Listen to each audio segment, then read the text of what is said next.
창세기 27장의 이야기를 천천히 그러나 마음 깊이 스며들도록 함께 나누어 봅시다. 이 말씀은 사람의 연약함 속에서도 하나님의 약속이 어떻게 이루어지는지를 보여주는 참으로 은혜롭고도 깊은 이야기입니다. 구독과 좋아요는 채널을 만드는데 많은 힘이 됩니다. 이삭은 늙었습니다. 눈이 어두워져 앞에 선 사람이 누구인지 분간하기조차 어려운 나이가 되었습니다. 그러나 그의 마음에는 한 가지 분명한 소원이 있었습니다. 죽기 전에 장자에게 축복을 전하는 것이었습니다. 그는 큰아들 에서를 사랑했습니다. 에서가 사냥에 오는 고기를 즐겼고 그의 씩씩한 모습을 대견하게 여겼습니다. 그래서 에서를 불러 말합니다. 들에 나가 사냥하여 내가 좋아하는 별미를 만들어 오너라. 내가 먹고 너를 축복하리라. 그러나 하나님께서는 이미 오래전에 말씀하신 바가 있었습니다. 리브가의 태중에 있던 두 아들에 대하여 큰 자가 어린 자를 섬기리라 하셨습니다. 하나님의 언약은 야곱을 향해 있었습니다. 하지만 이삭은 그 뜻을 알면서도 자기 마음이 더 기울어지는 쪽을 따르려 했습니다. 이 모습은 우리와 참 많이 닮아 있습니다. 하나님의 뜻보다 내 감정, 내 경험, 내 판단이 앞설 때가 얼마나 많은지 모릅니다. 이 대화를 리브가는 모두 들었습니다. 그녀는 야곱을 사랑했고 하나님의 약속을 기억하고 있었습니다. 그러나 그녀의 마음에는 기다림보다 조급함이 앞섰습니다. 혹시라도 하나님의 뜻이 이루어지지 않으면 어쩌나 하는 두려움이 그녀를 재촉했습니다. 그래서 그녀는 야곱을 불러 말합니다. 염소 새끼 2마리를 가져오라. 내가 별미를 만들어 줄 테니 내가 형 에서인 것처럼 아버지에게 가서 축복을 받으라는 것이었습니다. 야곱은 망설였습니다. 아버지는 눈은 어두워도 손으로 만지면 알 수 있는데 자기가 들통나면 오히려 저주를 받을 수 있지 않겠느냐고 말합니다. 그는 이것이 옳지 않다는 것을 알고 있었습니다. 그러나 그는 축복을 원했습니다. 하나님의 약속을 사모했습니다. 다만 그는 하나님의 때와 방법을 신뢰하기보다 자기 손으로 그것을 붙잡으려 했습니다. 리브가는 말합니다. 그 저주는 내게로 돌리라. 내 말만 따르라. 어머니의 사랑은 진심이었지만 그 사랑은 하나님을 기다리는 믿음 대신 인간적인 계산으로 움직이게 만들었습니다. 결국 야곱은 어머니의 말을 따릅니다. 그는 형의 옷을 입고 손과 목에는 염소 가죽을 두르고 아버지 앞으로 나아갑니다. 그 발걸음 하나하나가 얼마나 무거웠겠습니까? 심장은 요동치고 손은 떨리고 마음에는 두려움과 갈망이 뒤섞여 있었을 것입니다. 야곱은 아버지에게 말합니다. 내 아버지여. 이삭이 묻습니다. 내가 누구냐? 이 질문은 단순한 확인이 아니라 축복받을 자의 정체성을 묻는 질문이었습니다. 너는 누구냐? 어떤 자격으로 여기에 섰느냐는 물음이었습니다. 야곱은 잠시 머뭇거렸을 것입니다. 그리고 결국 말합니다. 나는 주의 맏아들 에서로소이다. 그는 자기 이름을 말하지 못하고 형의 이름을 말합니다. 자기 모습으로는 축복받을 수 없다고 느꼈기 때문입니다. 이삭은 의심하며 묻습니다. 어찌하여 이렇게 속히 얻었느냐? 야곱은 대답합니다. 주의 하나님 여호와께서 순조롭게 만나게 하셨나이다. 이 말은 참으로 가슴 아픈 말입니다. 자신의 속임을 하나님의 이름으로 덮고 있기 때문입니다. 그러나 이 모습 또한 우리 자신의 모습과 닮아 있습니다. 우리는 때때로 하나님의 뜻이라는 이름으로 자신의 욕심과 계산을 포장하곤 합니다. 이삭은 여전히 확신하지 못하고 말합니다. 가까이 와서 내가 너를 만져보자. 야곱이 다가가자 이삭은 그의 손과 목을 만집니다. 염소 가죽의 거친 감촉이 느껴집니다. 그리고 말합니다. 목소리는 야곱의 목소리인데 손은 에서의 손이로다. 그는 들리는 소리와 만져지는 감촉 사이에서 갈등합니다. 결국 그는 겉모습을 따라 판단합니다. 다시 묻습니다. 내가 참 내 아들 에서냐? 야곱은 말합니다. 그러하니이다. 두 번째 거짓말입니다. 그러나 그 거짓말 위에 곧 하나님의 언약의 축복이 선포됩니다. 이 사실은 우리를 깊이 숙연하게 만듭니다. 인간의 죄와 연약함 속에서도 하나님의 약속은 멈추지 않는다는 것을 보여주기 때문입니다. 이삭은 야곱에게 입맞추게 하고 그의 옷 냄새를 맡습니다. 들판의 냄새, 햇볕과 바람과 흙의 냄새, 에서의 냄새였습니다. 그리고 말합니다. 내 아들의 냄새는 여호와께서 복 주신 밭의 냄새로다. 그는 냄새와 감각으로 확신했지만 하나님께서는 이미 오래전에 마음으로 결정하신 일이었습니다. 이제 축복이 선포됩니다. 하나님은 하늘의 이슬과 땅의 기름짐과 풍성한 곡식과 포도주를 내게 주시기를 원하노라. 이는 단순한 물질의 약속이 아니라 하나님의 임재와 돌보심이 함께하는 삶을 의미합니다. 만민이 너를 섬기고 열국이 내게 굴복하리라. 이는 권력의 선언이 아니라 하나님의 구속 역사 속에서 중요한 사명을 맡게 되었다는 뜻입니다. 너를 저주하는 자는 저주를 받고 너를 축복하는 자는 복을 받기를 원하노라. 아브라함에게 주셨던 언약이 이제 야곱에게로 이어졌음을 선포하는 말씀이었습니다. 이 모든 축복은 야곱이 의로워서 받은 것이 아니었습니다. 그의 속임 때문도 아니었습니다. 오직 하나님의 약속과 은혜 때문이었습니다.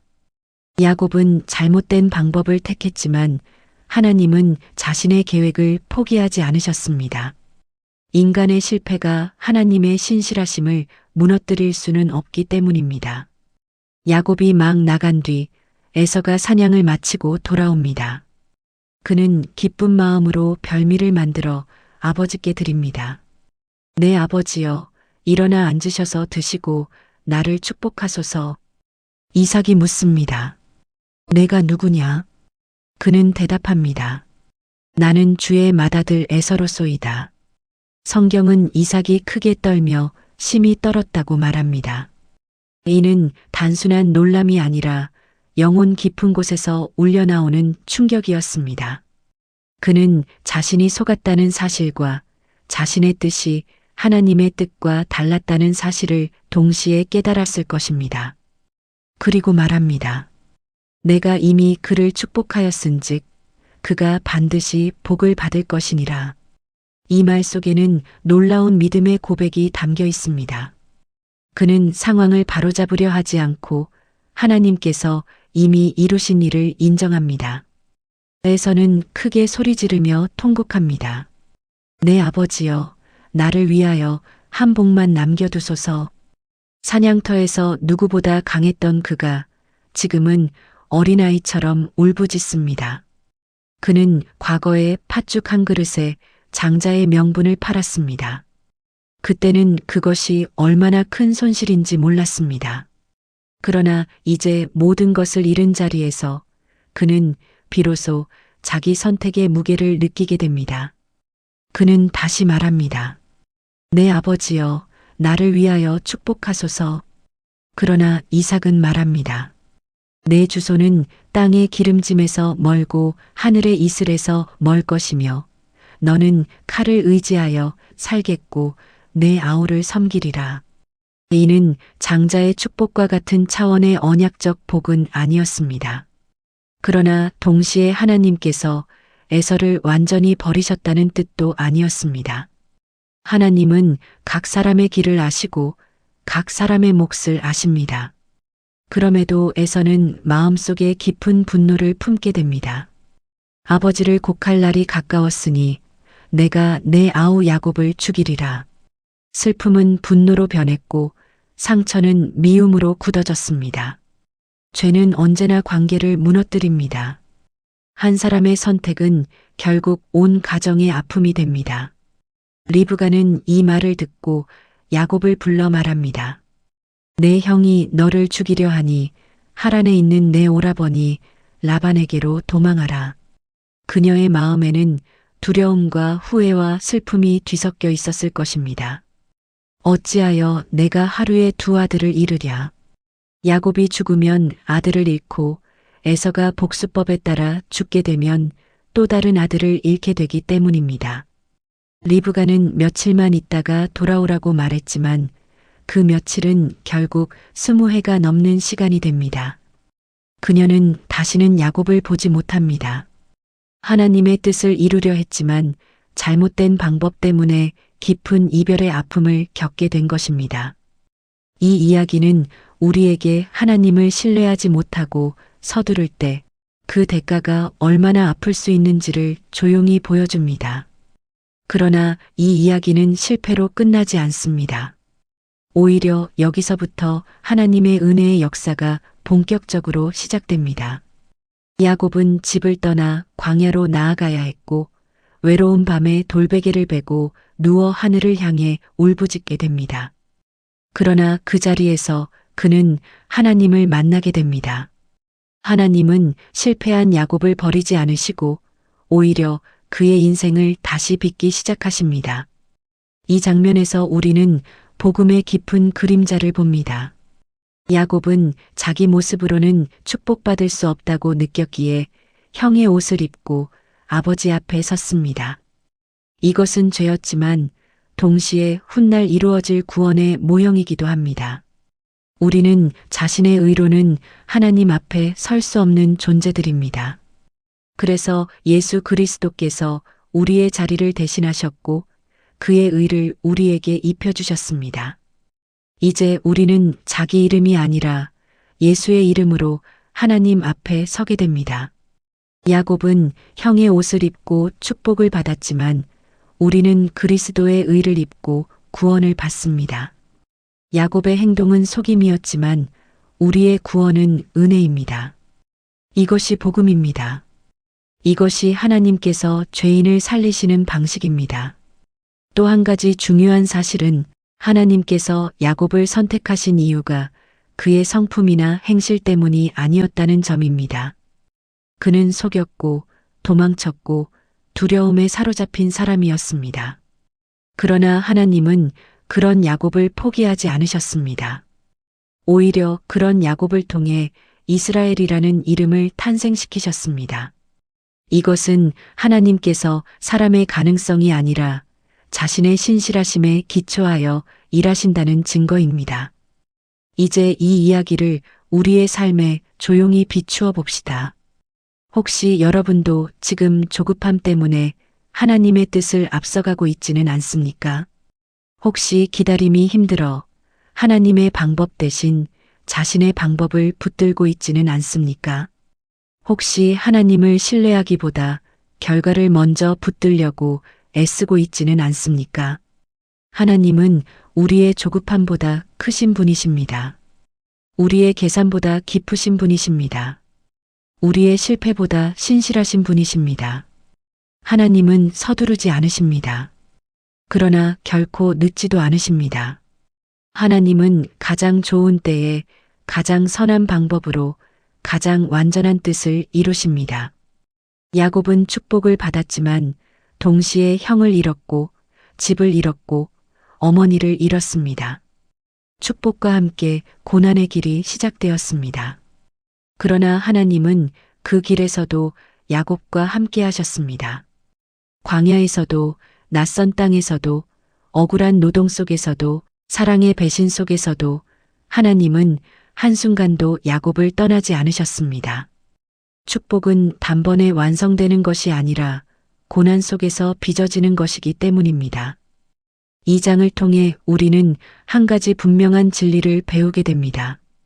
하나님의 약속은 인간의 실패로 무너지지 않습니다. 하나님의 은혜는 인간의 죄보다 큽니다. 하나님의 사랑은 우리의 연약함보다 깊습니다. 이것이 바로 복음입니다. 이것이 바로 하나님 나라의 방식입니다. 사랑하는 여러분, 혹시 지금 여러분의 삶에 후회되는 선택이 있습니까? 돌이키고 싶은 말과 행동이 있습니까? 이미 지나가 버린 일 때문에 마음이 무겁고 하나님 앞에 서기조차 부끄럽게 느껴지십니까? 그렇다면 오늘 이 말씀을 통해 한 가지 분명히 기억하시기 바랍니다. 하나님은 실패한 사람을 버리지 않으십니다.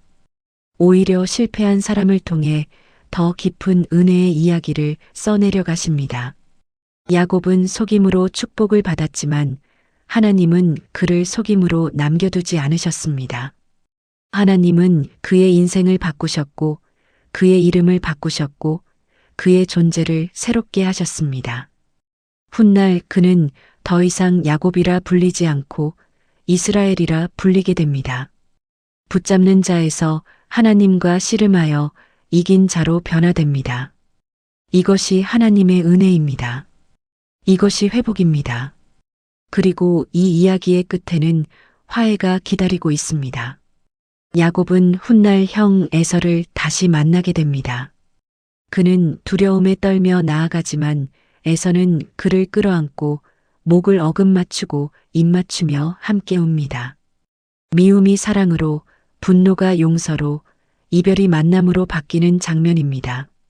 하나님은 깨진 관계도 다시 잇는 분이십니다. 상처난 마음도 다시 만지시는 분이십니다. 그러므로 사랑하는 여러분, 낙심하지 마십시오. 실패했다고 해서 끝난 것이 아닙니다. 실수했다고 해서 하나님의 손에서 벗어난 것이 아닙니다. 지금이 어둡고 막힌 것처럼 보여도 하나님은 그 자리에서 여전히 일하고 계십니다. 보이지 않는 곳에서 길을 준비하고 계십니다. 여러분의 눈물을 아시고 여러분의 탄식을 들으시고 여러분의 기도를 기억하고 계십니다. 하나님은 조급한 리브가도 속인 야곱도 편애한 이삭도 분노한 에서도 모두 버리지 않으셨습니다. 오히려 그들의 연약함 위에 자신의 신실하심을 더십히셨습니다. 이것이 은혜입니다. 이것이 복음입니다. 이것이 우리가 믿는 하나님의 모습입니다. 그러니 오늘도 하나님을 신뢰하십시오. 자신의 계산보다 하나님의 약속을 붙드십시오.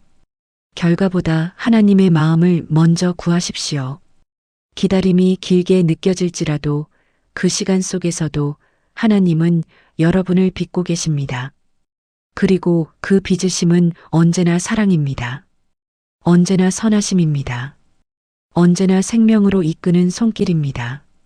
창세기 27장은 속임의 이야기처럼 보이지만 사실은 은혜의 이야기입니다. 인간의 실패보다 크신 하나님의 신실하심, 인간의 죄보다 깊은 하나님의 사랑, 인간의 조급함보다 넉넉한 하나님의 인내가 담긴 이야기입니다. 이 말씀을 마음에 품고 오늘 하루를 걸어가십시오. 혹시 넘어지더라도 다시 일어나십시오. 혹시 실수하더라도 다시 하나님께 돌아오십시오. 하나님은 여러분을 기다리고 계십니다. 하나님은 여러분을 포기하지 않으십니다. 하나님은 여러분의 이야기를 아직 끝내지 않으셨습니다. 이것이 바로 창세기 27장이 우리에게 들려주는 복음입니다. 이것이 바로 오늘 하나님께서 우리에게 주시는 은혜의 말씀입니다. 구독과 좋아요는 채널을 만드는데 많은 힘이 됩니다. 감사합니다.